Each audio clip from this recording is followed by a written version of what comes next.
Welcome again. So personality introduction to personality का introduction आज हम करने जा रहे हैं। नेक्स्ट वीडियो हमारी आ रही है definition and concept of personality.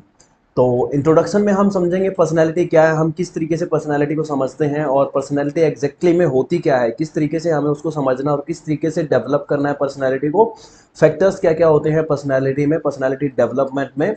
तो इंट्रोडक्शन में हम देखते हैं कि जब हम कैसे समझते हैं पर्सनैलिटी को, कोई चलने के तरीके से, कपड़े पहनने के तरीके से और इन सब तरीकों से, कोई इंप्रेसिव दिख रहा है, अट्रैक्टिव दिख रहा है, इन सब चीज़ों से हम पर्सनैलिटी को डिफाइन करते हैं कि पर्सनैलिटी कैसी है।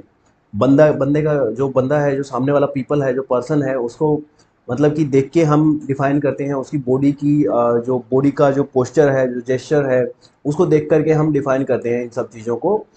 बट होता क्या है, ये साइंटिफिक वे नहीं है, ये लेमन्स का पॉइंट ऑफ व्यू है। लेमन क्या होता है? लेमन मतलब कि कोई ऐसा पर्सन जो प्रोफेशनल नहीं है, अनप्रोफेशनल है, वही इन चीज़ों को इस तरीके से डिफाइन करता है कि बंदा अट्रैक्टिव दिख रहा है, इंप्रेसिव दिख रहा है या अनइम्प्रेसिव दिख रहा है। तो ये साइंटिफिक व्यू नहीं है।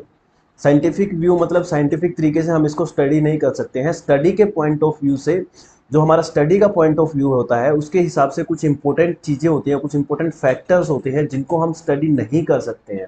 जिन चीज़ों को हम स्टडी, उन फैक्टर्स को हम स्टडी नहीं किए जा सकते हैं, वो स्टडी करने के लिए हमें जो है, उन चीज़ों को स्टडी करने के लिए हमें जो है पस साइकोलॉजिक साइकोलॉजिस्ट की हेल्प की ज़रूरत होती है पर्सनैलिटी को समझने के लिए, पर्सनैलिटी फैक्टर्स को समझने के लिए। तो जैसे कि हम सपोज दैट एग्जांपल लेते हैं, प्रीवियस वीडियो में आपने देखा होगा हाउ माइंड वर्क्स, और दो पार्ट में डिवाइडेड थी वो वीडियो। तो माइंड कैसे काम करता है, हमारा बिलीफ जो सिस्टम होता है, पहले सबसे पहले अगर आपको सक्सेस चाहिए लाइफ में, एक छोटा सा एग्जांपल लेते हैं, अगर आपको कोई गोल अचीव करना है तो हमारा बिलीफ सिस्टम पहले किसी चीज़ के लिए स्ट्रॉन्ग हो जाता है। सपोज दैट कि आपको कोई प्रीवियस पास्ट में आपको लॉस हुआ है, आपका जो पार्टनर है, लाइफ पार्टनर था, वो लॉस हो गया है, या फिर आपका, आप शादी नहीं कर पाए हैं उससे, तो वो बिलीफ सिस्टम आपका स्ट्रॉन्ग हो जाता है, तो आप वहीं पे उलझ जाते हैं।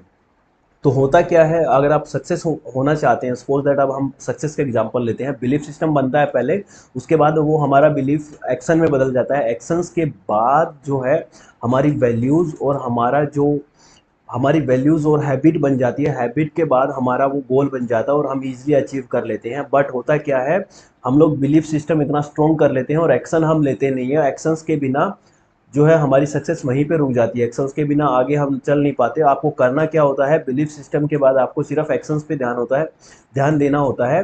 गोल सेटिंग अपने आप, आपका गोल जो है अपने आप ऑटोमेटिकली अचीव होता जाता है। तो नेक्स्ट वीडियो हमारी आ रही है definition and concept of personality, definition and concept of personality. तो इंपॉर्टेंट वीडियो है, वेट कीजिए थोड़ा सा, नेक्स्ट वीडियो आ जाएगा।